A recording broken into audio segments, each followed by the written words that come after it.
por ejemplo, con la derecha, ya de dominio público, lo que dijo la secretaria ejecutiva de Alianza País y expresidenta de la Asamblea Nacional. Y esto ha creado diferencias al interior de Alianza País. No obstante, ustedes, en cambio, con el proyecto que tenían para hacer frente a las drogas, también hicieron público y que llevarían al seno legislativo para trabajar en este tema. Tanto así el encuentro que mantuvo, que es candidata a la presidencia, la abogada Cintia Viteri, ya con el presidente Lenín Moreno. En este resumen que he hecho, ¿cuál es la lectura que tiene usted respecto a este tema? Hay algunas personas que les preocupa la palestra, es decir, el figureteo. Allá que se queden con eso, a nosotros no nos importa. Lo que queremos es trabajar por la gente. El Ecuador es un país dividido por los votos, pero no por los objetivos. No importa de dónde viniere, si se necesita dialogar y trabajar en aras de enfrentar con éxito, con eficiencia, la corrupción, la pobreza y el desempleo, ahí nosotros estaremos. En esta semana la doctora Cintia Viteri tuvo una reunión de trabajo con el señor presidente de la República sobre asuntos concretos, sobre una agenda de carácter social, fundamentalmente sobre el tema de la problemática de las drogas. Y las drogas no tienen etiqueta ideológica. El dolor que sienten las madres, la perdición lastimosamente que ha caído miles y miles y miles de jóvenes a lo largo del Ecuador, no tiene carácter ideológico. Así que hay que sumar esfuerzos, eso es importante, eso es hacer país. También aprovechamos, porque yo la acompañé como coordinador de bloque, para tratar temas que van en la misma línea de lo social. Hablamos del tema de la libertad de decisión de los jóvenes para ingresar a la universidad pública. Hablamos también del tema de cómo ha recrudecido el femicidio. El tema de los derechos laborales, como es lastimosamente la limitación del acceso a las utilidades violando la Constitución de forma flagrante. Esto entre otras cosas, pero siempre dentro de una agenda social marcada, entre la cual nosotros podemos apoyar, donde debe operar el pragmatismo. Así que si el diálogo es en esa línea de trabajo, una cuestión frontal, para que el pueblo juzgue que podemos trabajar, sí, mancomunadamente, pragmáticamente, alejando el sectarismo, pues bienvenido sea. Se ha dado el primer paso entonces con la asistencia que ustedes mantuvieron con el Ejecutivo la semana anterior. Sí, lo cual no significa renunciar a lo que uno piensa. En democracia hay varias posiciones. Hay que aprender a respetarlas, sí. Pero si podemos encauzar temas que están aquejando gravemente al pueblo ecuatoriano, pues es nuestra voluntad trabajar. Hay cosas en las cuales no puede haber diferencia alguna. Hay otros que están acostumbrados, insisto, a ser dueños de la verdad, a tratar de imponer las cosas, una intolerancia, no tienen la menor idea de lo que es el pluralismo, que es el respeto a las ideas ajenas, no renunciar a las que uno tiene, y que han hecho de su vida una oda al sectarismo. Creo que el Ecuador y el pueblo ecuatoriano está harto, está hastiado de esa forma de ver las cosas. No hablemos de unanimidad tampoco, porque no sería dable, no es democrático, pero si en X cantidad de objetivos en común podemos trabajar, bienvenido sea. Especialmente la Asamblea, el CAL tiene que calificarlo y dirigirlo a una comisión. Yo asumo que esa es la Comisión de Justicia, en la cual soy parte. Todos los asambleístas pueden participar, igual en los debates en que sea en el pleno. Como le supimos manifestar al presidente, ahí está una herramienta. Él está consciente de algo. El tema de la droga es una lacra. Y yo no voy a caer en la demagogia y decir que antes no existía este problema, pero que el problema, lastimosamente, se ha agravado de forma lacerante, es obvio. Él lo vivió inclusive en la campaña. Todos los candidatos lo vivimos de cerca. La mayor preocupación que tenían las madres de familia era, por favor, salven a nuestros hijos. Ese era el clamor que tenían las madres en el Ecuador, en Guayaquil en particular. Así que nosotros hemos propuesto la eliminación de la tabla de drogas, que se convirtió en una aliada del consumo y un disfraz del microtráfico. Ese no haber sido el objetivo, pues eso se dio y sobre eso hay que trabajar. Dicen que hay una mejor alternativa, conversémosla. Nosotros hemos planteado que en la eliminación de la tabla tenemos que trabajar y enfocar en un tema de salud pública, en lo que es la prevención y la rehabilitación. Y para eso hay que trabajar en un censo de las personas que sufren, porque no debe ser penado el consumo, lo tenemos claro, quienes sufren lastimosamente de esto. Así que vamos a un censo, vamos a trabajar en esa línea, vamos a incorporar también otros pareceres, otras alternativas que pudieran existir. No le vemos ningún problema, vemos que hay apertura de parte del gobierno, pero vamos a canalizar nuestras energías, nuestro esfuerzo en tratar de cumplir uno de nuestros compromisos, no de campaña, sino de vida, que es salvar justamente a los jóvenes para que puedan tener un futuro, que con la expedición de esa tabla y con mensajes erróneos no se dio. Al principio la vi bastante dura, ayer la leí ya diciendo que puede conversar, lo cual es bueno, nadie es dueño de la verdad y ella debe saber, porque el presidente lo tiene sumamente claro, que este tema se salió totalmente de las manos. Uno de los problemas, consideramos nosotros, es la mala aplicación de la tabla. Reitero, se convirtió en una aliada del microtráfico, no bajó el consumo y fue proclive al mismo. Se confundió un concepto, en vez de ir hacia la prevención se fue a la permisividad, una política en general demasiado permisiva. Los resultados están a la vista ciudadana. Son ya las 8 de la mañana, 9 minutos. Nuestra comisión, la de justicia, es una de las que más trabaja en la Asamblea Nacional. Tenemos varias sesiones a la semana. Los resultados están a la vista. Hemos presentado ya al Pleno algunos proyectos de resoluciones, leyes. Y en el tema de las reformas al Código de la Niñez hay un trabajo intenso. Hemos recibido ya a decenas y decenas de personas, unas por sus propios derechos, otros como representantes de colectivos que están a favor y en contra. Creo que es el momento más que de debatir, que de escuchar, de tener la mayor cantidad de insumos. ¿Y por qué digo aquello? Esta es una ley de profundo carácter social, extremadamente sensible, en que uno tiene que acoger la posición de la diversidad para tratar de hacer una ley justa por sobre todo, que esté acorde a los tiempos, tomando en cuenta algo. Las responsabilidades se legislan, sí. La responsabilidad se tiene que establecer mediante la ley. El amor y la voluntad no se legisla. Eso viene con el carácter de las personas. Pero tenemos que encontrar las mejores vías para precautelar y proteger lo que se denomina jurídicamente el interés superior del niño. Ese es nuestro enfoque, esa es nuestra prioridad. Seguiremos escuchando y la ciudadanía debe estar clara que estamos haciendo nuestro mejor esfuerzo, despojándonos en líneas partidistas, peor de carácter ideológico, para trabajar en lo que es ese bien superior, que es el bienestar. Obviamente el señor defensor del pueblo tuvo esa línea. Veo complejo que se pueda aplicar. Sí es necesario entrar a tramitar algunas de las reformas. La reforma no tiene por qué ser vista sobre un tema de la tabla, de cuánto se paga o no. Ese es el asunto económico. No, por ahí no creo que vaya el tema.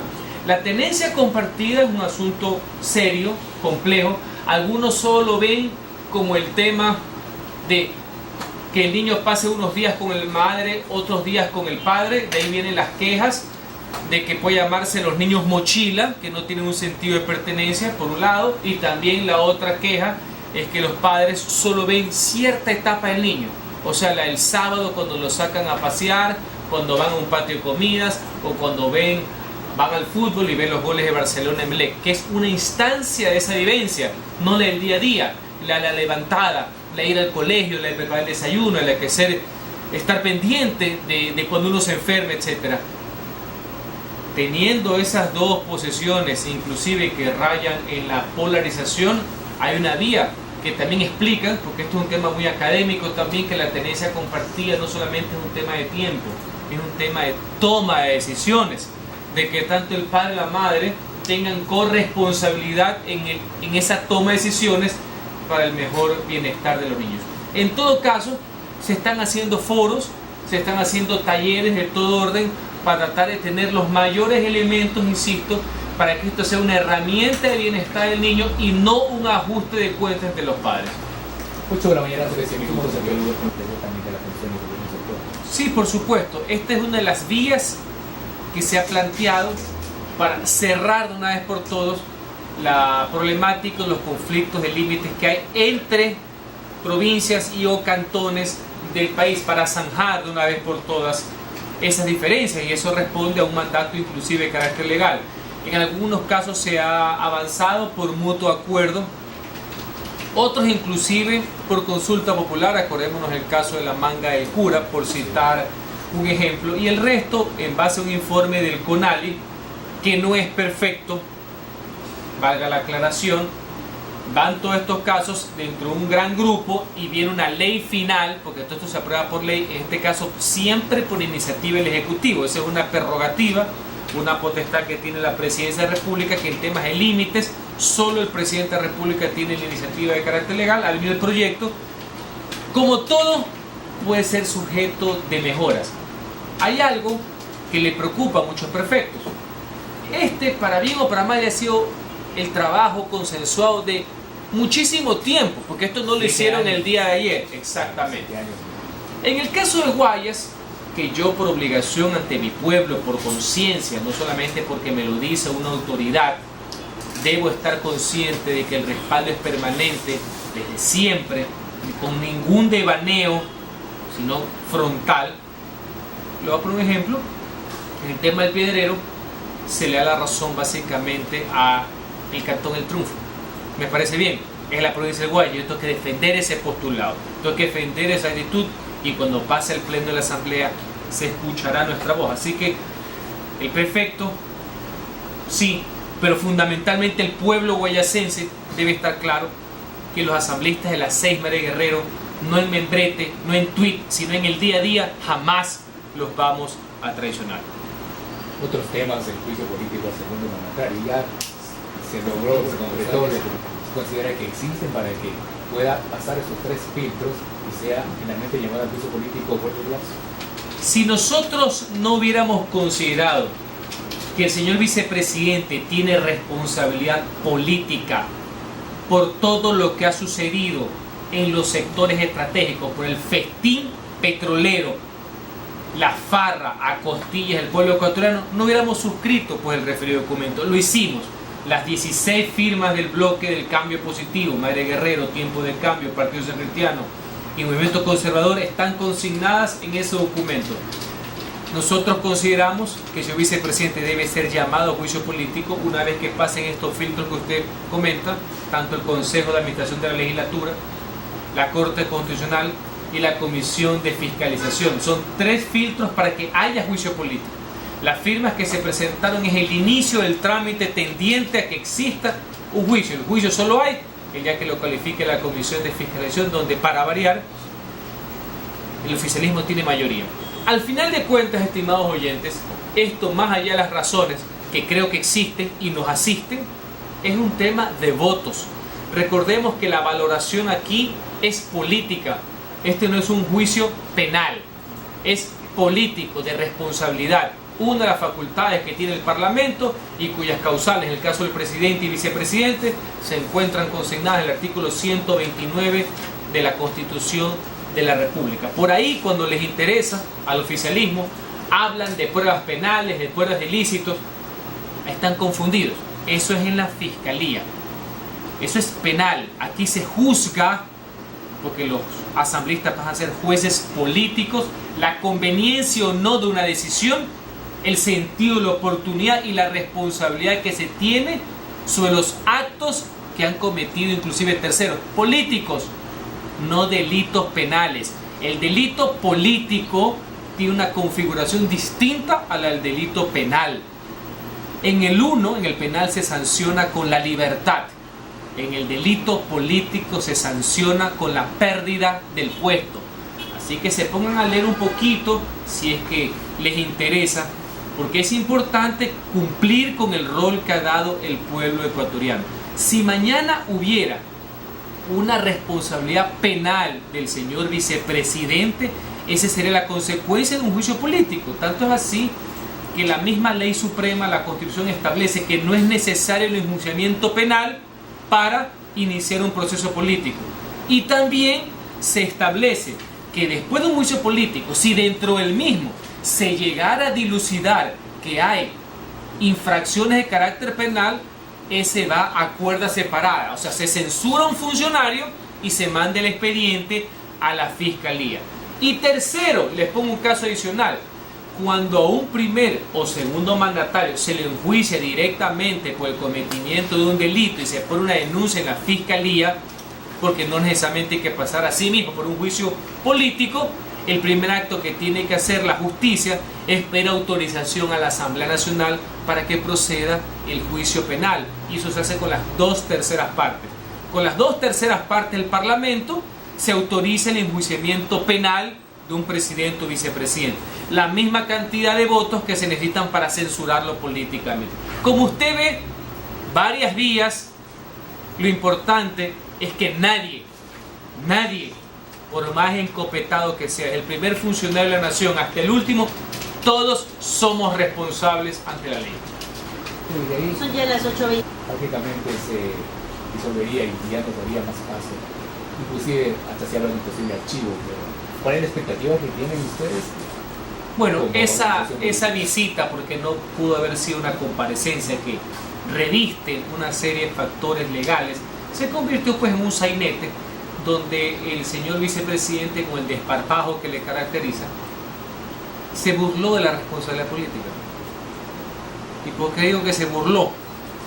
Porque expuso que solo tiene responsabilidad en las inauguraciones, o sea, en la parte bonita, según él, de haber hecho cosas. Inclusive tuvo el tupé de decir que él había denunciado la corrupción. Ya que uno está en ese nivel de cinismo, grado 1500, la verdad es que ya, ¿qué se puede hacer? El asunto de Petroecuador, valga la aclaración, nació de la investigación del Consorcio Internacional de Periodistas que descubrió los Panama Papers. Si eso no hubiera sucedido, Capaya, Bravo y compañía seguirían dando vueltas en el festín petrolero. No nos engañemos. Ya si después de eso se pusieron las denuncias, ese ya es otro tema. Pero no me vengan aquí con el cuento que gracias acá al mismo gobierno se descubrió lo que sucedía en Petroecuador. Y parafraseando, algunos hablan de paraísos fiscales, cuando aquí había paraísos terrenales, con el membrete, Petroecuador y sectores estratégicos. Es más, ese vicepresidente dijo que para variar, esto era fruto de la prensa, era un linchamiento de la prensa. O sea, de tratar de encontrar responsabilidades en quienes han feriado los recursos del pueblo, que tienen que ser invertidos en educación, en salud, en vialidad, en seguridad, en justicia, resulta ser que es un tema de linchamiento mediático. Y es más, tuvo también la osadía de decir que esto era parte de un golpe de Estado, de un golpe blando, que iban por él, que iban por Lenin y iban por Correa. O sea, Correa más importante que el presidente de la República actual. Si eso fuera verdad, debería ir a la fiscalía a denunciar quiénes son pues los agitadores, quiénes son los autores, cómplices y encubridores del delito contra la seguridad del Estado que constituye un golpe de Estado. Hasta ahora no presenta nada, es puro balbuceo. Y es más, acusa a toda la oposición de estar en un intento de golpe de Estado, cuando esa misma oposición se reúne con el presidente de la República a la luz del día. O sea, son estas cosas que son inentendibles. Parecería que hay dos gobiernos, dos cabezas, pero en todo caso uno tiene que enfocarse en lo que le interesa a la gente, lo que le interesa al pueblo, que es trabajar, cumplir con los compromisos que uno ha asumido, en nuestro caso una profunda agenda de carácter social, de recuperación económica y también de defensa irrestricta de las libertades y derechos ciudadanos. Pero la expectativa que tienen ustedes de la Corte Constitucional, ¿cuál es? Mire, la Corte Constitucional ha dado prueba plena de una sumisión absoluta a los antojos, caprichos del Ejecutivo. Pero veamos si están a la altura de la historia y cumplen con el mandato ciudadano, o una vez más le hacen el juego y juegan el mismo baile de los intereses del poder. Cumplan con el mandato constitucional. Ellos tienen que ver un examen de carácter constitucional sobre asuntos de fondo y de procedibilidad, no sobre el asunto de oportunidad, no sobre la conveniencia o no, porque esa es una valoración que le corresponde a la primera función del Estado, que es la Asamblea Nacional. Son ya las 8:25. La actual Constitución, muy novedosa en algunas cosas, fue un retroceso con relación a la anterior. Todas las constituciones ecuatorianas establecían que el presidente de la República, hasta un año después de terminar su mandato, tenía que pedirle permiso a la Asamblea Nacional para poder ausentarse del país. La actual, hecha como traje a medida de lo que sabemos, no tiene esa figura. Así que poco más quieren despedirlos con bombo y platillo, y ojalá no sea utilizando recursos del Estado. Hay que estar muy pendientes de esa figura. Nosotros presupimos, a diferencia del correísmo, la inocencia de las personas hasta que se aclare lo contrario. Ahora ellos sí piden eso, cuando durante 10 años no operaron en ese sentido, cuando toda la maquinaria estatista escupía culpabilidades y ponía a la gente a establecer inocencia lastimosamente en una pelea desigual contra todo el aparataje estatista. Es claro que el expresidente Correa tiene muchísimas responsabilidades políticas sobre lo que ha sucedido. Parte de ese juzgamiento llevó a que el día 2 de abril se polarice el país y la victoria del actual mandatario haya sido como terminó, que es una de las cosas que el oficialismo no termina de comprender. Ellos creen que están en otros años, ellos creen que le han vuelto a dar, lo cual no creo que haya sido así, cheques en blanco para hacer lo que les venga en gana, para violar la ley, para manosear la Constitución en aras de un proyecto político y no en aras del respeto justamente a las leyes, el respeto a los derechos de libertad de los ciudadanos. Estamos en otro momento de la historia, en un momento que exige un cambio también de fondo, porque hay que precautelar el bienestar de los ecuatorianos. Se necesita un cambio del modelo vigente económico, no solamente temas de estilo. Está muy bien que se deje de insultar y que venga la apertura, pero para poder recuperar el empleo, para que se genere progreso, para que las finanzas del Estado vuelvan a estar sanas, se necesita mucho más que estilo. Así que el señor presidente, el expresidente Correa, deberá estar atento a todo lo que suceda posteriores, porque parte de ese tema va a ser un juzgamiento ciudadano de las acciones que lastimosamente han llevado a la crisis donde nos encontramos actualmente. También la ley de reparo, apoyaron todo el bloque. ¿Hay algún inconveniente? ¿Hay dedicatoria en esta ley? Tomando en cuenta que fue una propuesta que llegó a las urnas y fue aprobada. El bloque del cambio positivo votó de forma unánime por cumplir el mandato popular. La ley que se aprobó el día jueves, que está sujeta a veto o a sanción por parte del presidente de la República, Lenín Moreno, es producto de la consulta popular, y nosotros como asambleístas tenemos la obligación y el deber de defender, de proteger, de cumplir y en este caso instrumentar esa voluntad popular, que fue lo que el pueblo, les guste o no, decidió el día 19 de febrero, que ningún funcionario público, ningún servidor, ningún dignatario podía tener bienes, recursos o acciones en países denominados paraísos fiscales. Con una salvedad, lo expuse en mi intervención en el Pleno. En la actualidad, sí es permitido tener recursos en los paraísos fiscales, siempre y cuando usted los reporte. Inclusive, la ley de régimen tributario interno prevé esa posibilidad, siempre y cuando usted tribute y los recursos que estén en esos paraísos fiscales sean parte de la renta global. ¿Qué es lo que ha pedido el pueblo ecuatoriano? El servicio público es un apostolado. Si usted me dijera que esto es para todos los ecuatorianos, rayaría, como yo dije, en un principio violatorio de los derechos de libertad, de emprendimiento, de asociación, entre otros. Pero esto es para los funcionarios públicos, quienes ejercemos un acto de voluntad. Nadie nos exige ser candidatos a unidad popular. Nadie nos exige ser servidores, funcionarios, directores, etc. Si ya lo vamos a hacer, debemos cumplir con un apostolado de servicio público, que es distinto a la iniciativa privada. Ahora el pueblo les guste o no a algunos, nos ha pedido un requisito adicional. Un requisito adicional y nosotros tenemos que cumplirlo. ¿Cómo yo voy a defraudar? ¿Cómo voy a estar en contra de lo que ya decidió el pueblo? Es más, hay artículos expresos en la ley orgánica de control constitucional de la responsabilidad por omisión. O sea, que aquí el pueblo ecuatoriano iba a responder como de suyo lo hizo. Tenemos la obligación de aprobar una ley y nosotros, porque no le gusta a alguien, no vamos a aprobar la ley.